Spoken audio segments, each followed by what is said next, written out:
Hi guys, good morning. I hope you are doing good today. Guys, today we are going to discuss a topic that is what are the top 5 technologies we can learn to get a job in IT as a developer, okay? And guys, I hope definitely my video will going to let you know my video will going to clear your doubts, okay? And let's come to the topic, that is fifth one is a Kotlin, fourth one is a Java, third one is a Jivo, second one is most important and most useful and most easy to understand, that is Python, and first one is the JavaScript.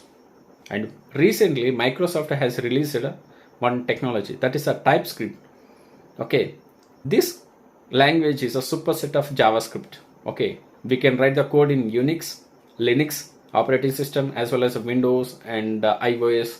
Okay, so if you are a front-end developer, you will going to get more jobs, and in future lot of jobs are depending on TypeScript.